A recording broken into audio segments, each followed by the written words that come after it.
let's talk continuity. This is something that I've been meaning to address for a very long time.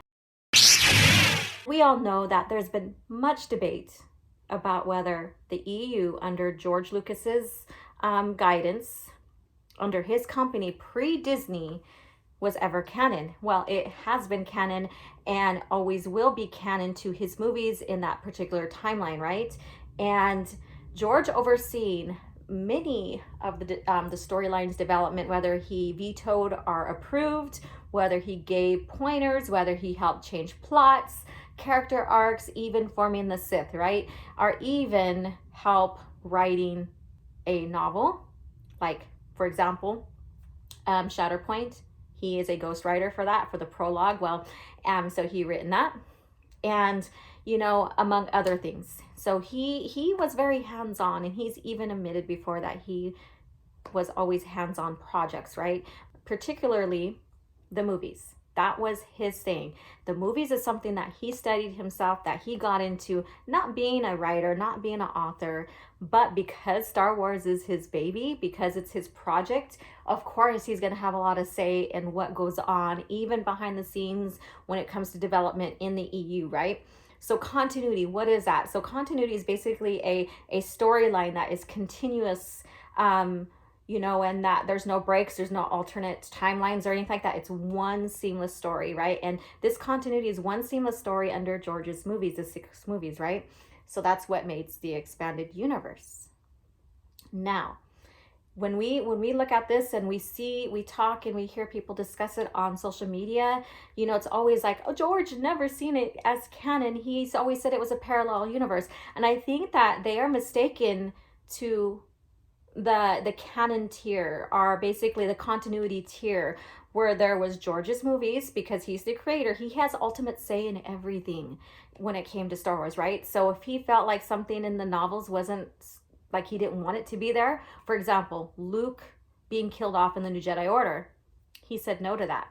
Now, if it wasn't a single canon, then that wouldn't have mattered, right? Because whatever happened to his movie character wouldn't be relevant to the movies, right? But apparently it was, because he didn't want him to be killed off. However, he said okay to Luke, Leia, or Chewie, and the authors are like, wait, no, we'll go ahead and just stick with Chewie, because they knew how fans would respond if the other 2 main characters were killed off, right? So that's just one example. Now, his parallel universe statement that people go back to, basically what it's referring to is like they have George's movies, and then underneath that, then all the expanded universe, that's including the Clone Wars, because it is under the movies, right? And that's including the novels, the games, and other material. And then you had some things that were like quasi-canon or partially canon, where some of the information, some of the storylines were brought in to the canon, while the rest of it wasn't. And one example is Lumaya. Lumaya was one that was brought in from an S canon, or from an in canon, which made the old classic Marvels an S canon situation, to where some of it was true, some of it wasn't. And that's what goes with the games. Games too themselves are S canon, to where how you played the game is not exactly how the story went when it came to the actual lore in the canon. And I think many people misunderstand that. You can go and play KOTOR and make up your own character. You can make Revan female or male or whatever. However, how you play it is not canon to the actual story. It's just a what if. And I think George really liked the games for that, because it gave the fans something to do creatively and explore his universe in their own eyes. And I get it. George was a huge fan of allowing fans to make, their own fan fiction. And he even allowed other companies to do parodies of his own Star Wars shows and stuff, which I loved growing up. I loved seeing that growing up. The mockery, the parodies of Star Wars was fun. We don't get that today. We don't get that today. So continuity under the canon of tier, the tier hierarchy, I guess you could say, was one thing. And I think that was created later on, after Filoni's Clone Wars happened. And so what is continuity? Continuity basically is one single timeline of stories that are connected to each other under one foundation, which is the movies. And we see that with George Lucas's Star Wars, right? We see that with his Star Wars. And one example that helped bring the continuity up front and be noticed by the company that us fans love the single timeline of continuity was the Empire trilogy, which is now known as the Thrawn trilogy.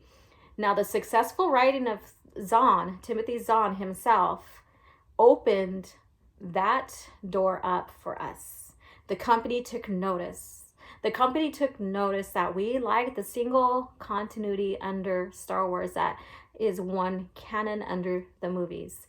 And from there, in 1994, in Insider, is when the statement came out that George and company will now start producing the expanded universe as one single continuity under the movies, under the overall canon. So under that, we got one single continuity that blossomed. And, we have this beautiful X-Wing series. We have the story of how Han and Leia got married. We go all the way down into the New Jedi Order, which George then too had a lot of say in as well. And, especially if Luke was going to live or die, who was actually going to live or die when it came to the main characters from the movies, and so on and so forth. And as we get further into the story, into the building of the expanded universe under one continuity, George, helped authors create stories. He helped create the Sith lore, which is very important to him. So the Rule of Two was created under George's insight, and other stories as well. So continuity is something that had mattered to us EU fans. And today, we are told with Disney Star Wars, oh, we're bringing in your beloved character. I'll use Thrawn as an example because he's one of the first ones. Because we're throwing you a bone. We are giving you something so that you could be happy, so you can relate. And I don't know about you, but I am not a friggin' dog to be considered as to throw a bone to. I am not that kind of person. What I expected was that if they were going to truly honor us fans, us longtime fans that love the EU, helped Star Wars stay alive through the EU by purchasing and reading those novels, getting the merch, all of that.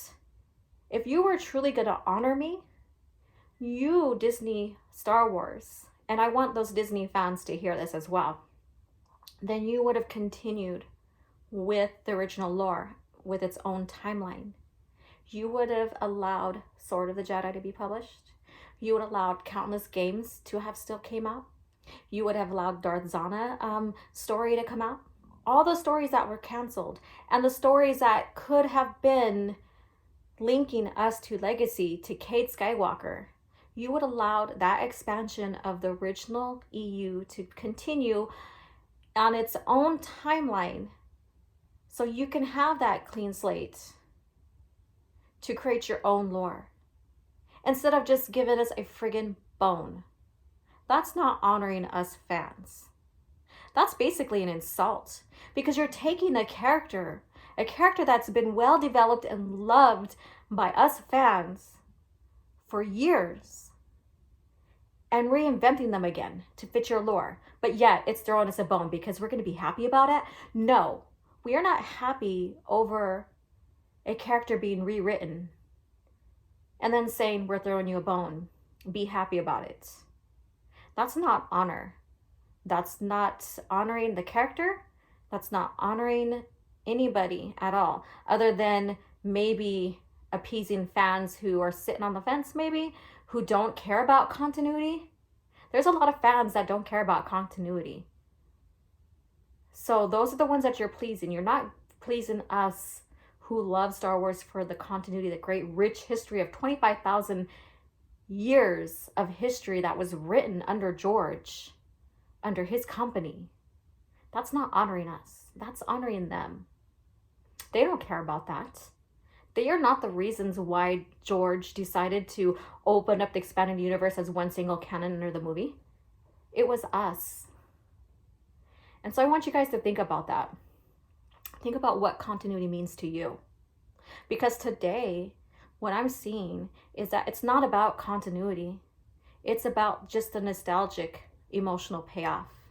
Star Wars has never been about the nostalgic emotional payoff.